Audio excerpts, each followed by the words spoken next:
The Dodge Daytona was a large displacement, high horsepower, rear-wheel drive, jaw-dropping supercar before the term ever existed. This is not that car. Welcome back to ScaleSpeedworks. My name's Mike. In this episode of Classic Kit Review, we're going to be taking a look at the 1984 to 1993 Dodge Daytona. I'll cover a brief history of the car, then we'll dive into the kit itself. Thanks for stopping by today, and I hope you enjoy this episode of Classic Kit Review. Let's get started. The Dodge Daytona was a two-door, front-wheel drive hatchback produced from 1984 until 1993. The 1980s were in full swing with the 1984 Daytona. The Turbo Z models featured Mark Cross leather, light-up speakers, and rear amplifier switches, while the base model Daytona used a naturally aspirated 2.2-liter Chrysler engine producing 93 horsepower. The Turbo and Turbo Z models sported a turbocharged version of the same engine producing 142 horsepower, which increased to 146 horsepower by 1985. Also by 1985, the formerly exclusive wraparound spoiler was now available on all Daytona models, not only the Turbo Z. Also in 1985, the optional 15-inch Swiss cheese wheels were updated and replaced with new optional 15-inch pizza wheels. They were the exact same wheels, only with less holes. The naturally aspirated 2.2-liter engine was dropped in 1986, making room for a larger displacement 2.5-liter 100-horsepower model, while the Turbo 1 gained the addition of an intercooler and some Shelby-designed internals, upping the output to 175 horsepower. The biggest addition in 1986 was the CS Carroll Shelby suspension package, previously only available as an option on the Turbo Z. This consisted of front and rear sway bars, performance-tuned struts, and 225/50 VR15 Goodyear Eagle Gator back tires. Also, not to be overlooked, a new T-top roof package was added to the option list. By 1987, the Daytona was restyled externally and featured a must-have for every 1980s automobile: pop-up headlights. The newly available Shelby Z trim offered the intercooled Chrysler Turbo 2 engine and featured numerous suspension upgrades, including a larger diameter front sway bar and disc brakes on all four wheels. Other optional equipment included a leather interior, 8-way power driver seat, digital instrument cluster, and a 12-button trip computer. The CS package was revived in 1988, but was only available on the base model Daytona. The option package came without lower valence ground effects or other features offered on the Shelby models. Appearances aside, performance options for the package only included the old Turbo 1 engine, available with either an automatic or manual transmission. For 1990, Dodge, or Chrysler rather, turned to Mitsubishi for use of their 3-liter single overhead cam V6, the same engine used in Chrysler minivans of the era. By 1991, an IROC model was offered with either a 3.0 V6 or turbocharged 2.5-liter engine. For 1992, the Daytona received a thorough facelift, which replaced the pop-up headlights with flush-mounted round ones and added a new grille and new rear fascia. A new RT performance package became available on IROC models, which featured a 224 horsepower Turbo 3 engine. 1992 was the last year Daytona IROCs were produced, bearing the Shelby nameplate, as Carroll Shelby discontinued his relationship with the Chrysler Corporation. The Daytona was discontinued after the 1993 model year. MPC tooled a release of the Chrysler G-Platform Daytona for 1983. The kit was officially called the Dodge Daytona, the all-new G24 Dodge sports car.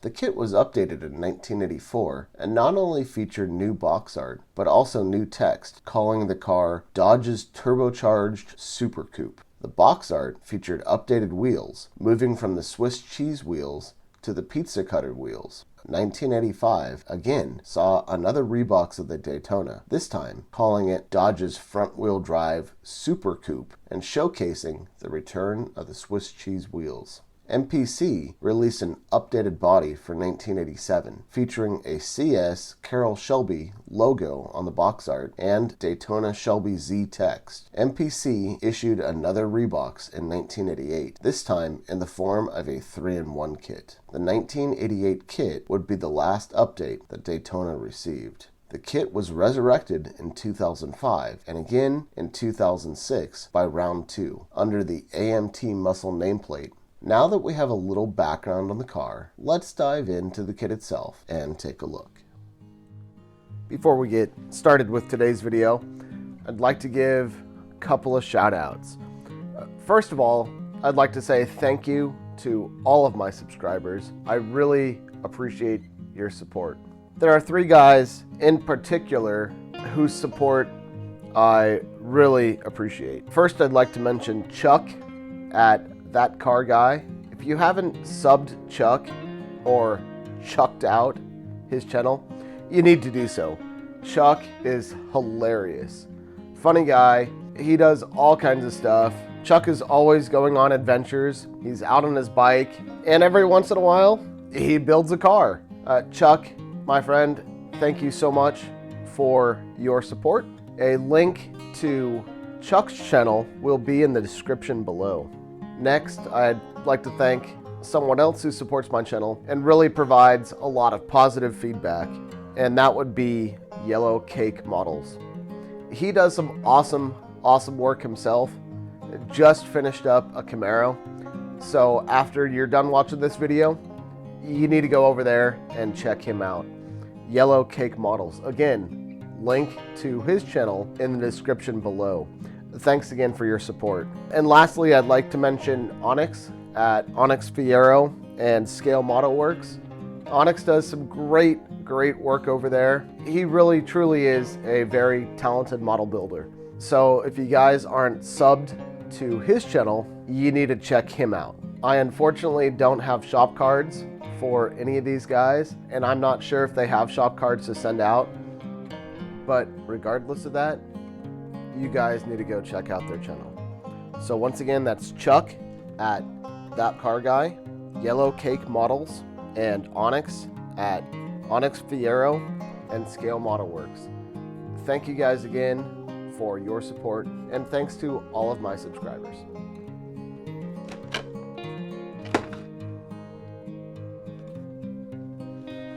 This is a 3-in-1 kit.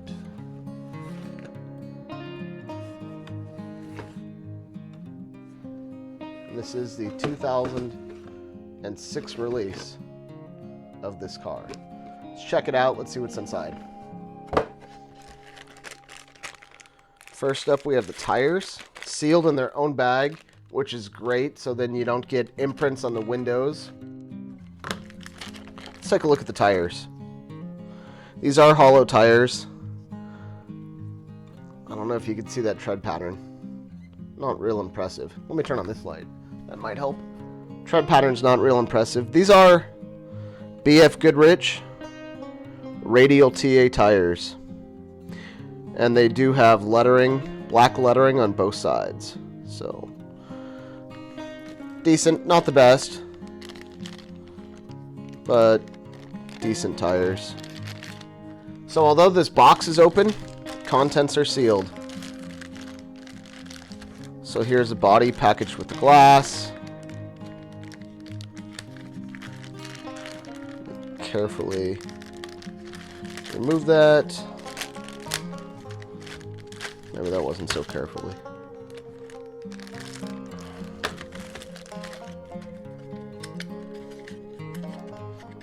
It's nice that they give you a little cardboard insert there. Keep that roof nice and square. And it was pretty snugly in there. Alright, this is a sweet ride. Halfway decent engine compartment detail in there. This is a tiny car, real small. Love the hatchback. The body's in good shape. A little bit of flash, a little bit of cleanup. Really not that bad.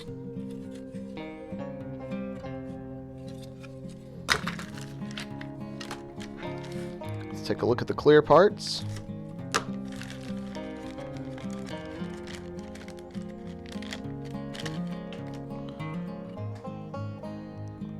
Those look excellent. You guys can see the shine on there. Excellent, excellent clear parts. Rear taillight lenses in clear. A little bit of red paint. Make those look real good. Let's open up the chrome. See what we got inside of here.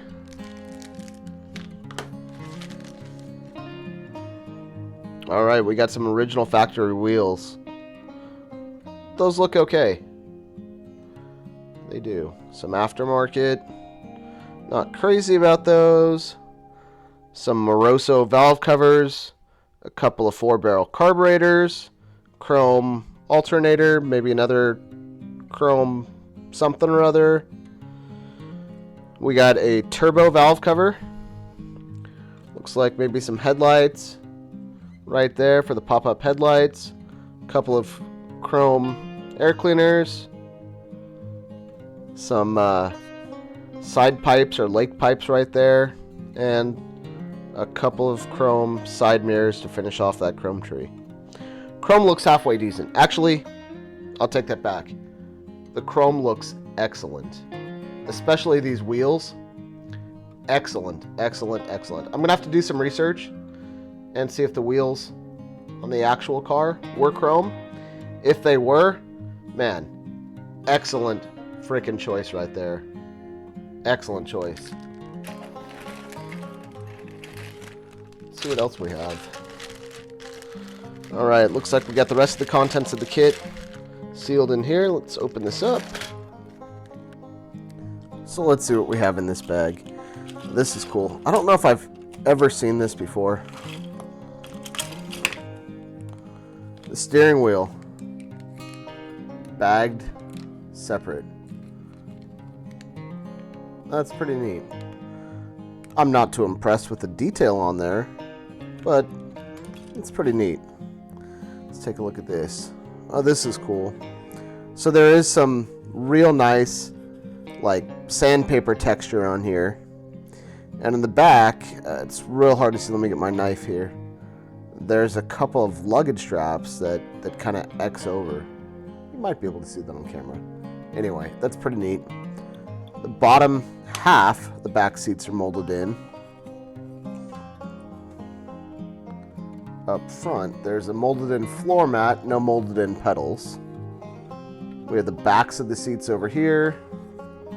Door cards. Door cards look pretty sharp. There's a little bit of detail in there. That looks good.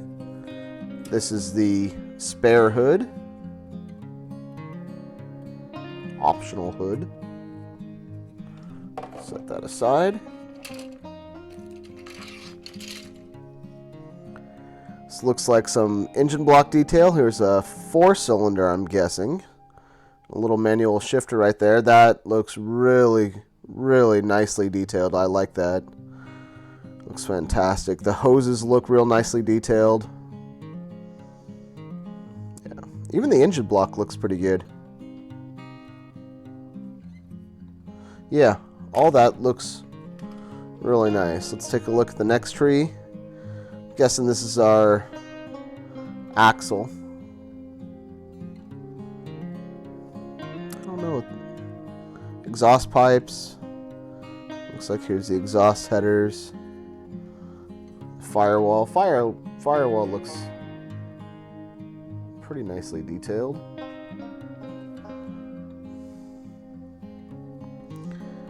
And then here's the exhaust pipe.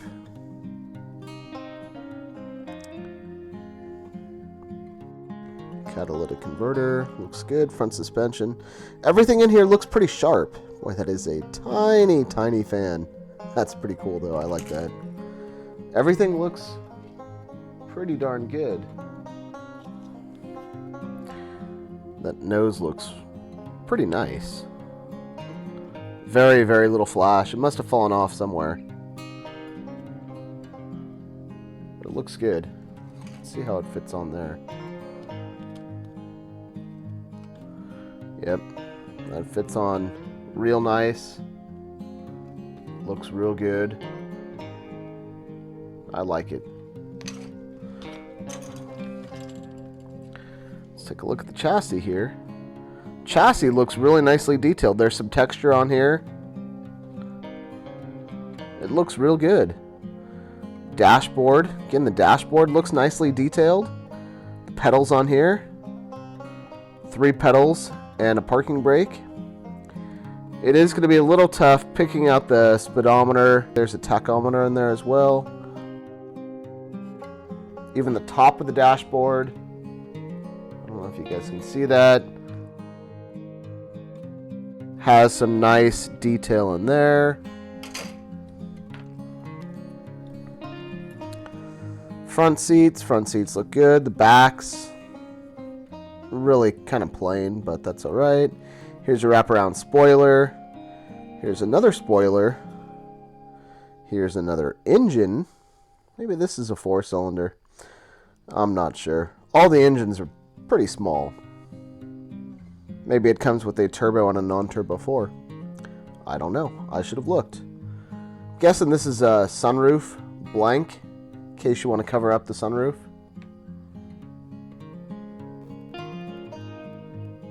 Right, like that. Some more miscellaneous engine parts. A little bit of flash on here. Doesn't look terrible. And again, we already went over the chrome tree. Let's see what else we have.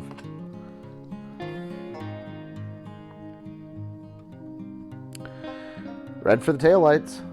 Alright, so those clear parts, I don't know what those were. Maybe those were optional. Let's take a look at the decals.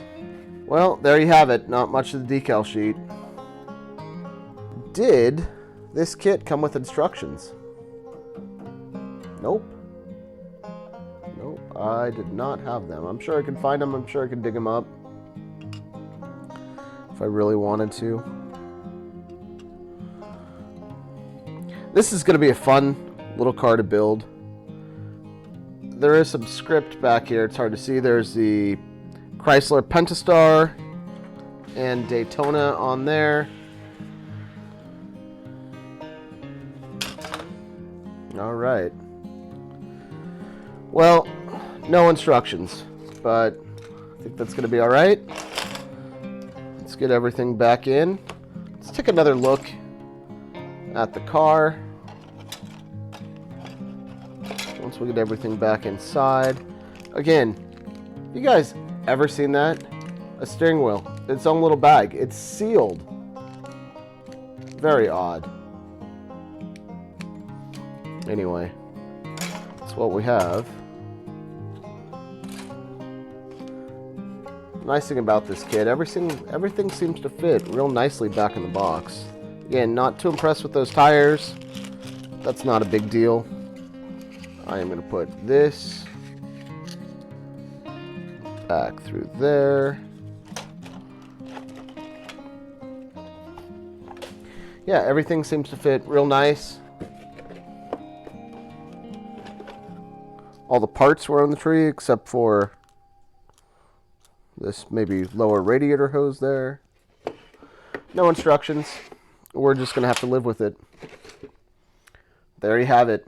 The AMT 3-in-1 1988 Dodge Daytona.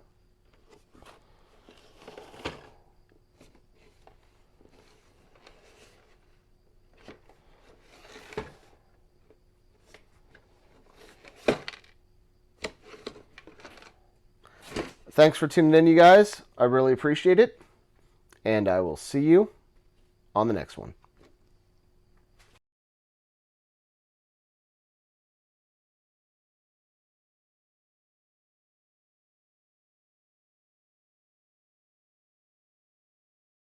I did make it shiny. I also dug this up out of my bin. What do you guys think? Still sealed in the plastic. Let's see if we can find a date on this thing. 1983. 1983. Sears. Ah.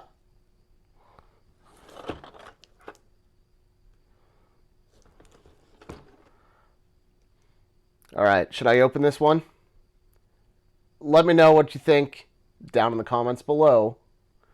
And if you guys want it opened, I'll do a special unboxing of this one. All right. Well, that's all I have. Thanks for tuning in. I really appreciate it. And I will see you guys on the next one.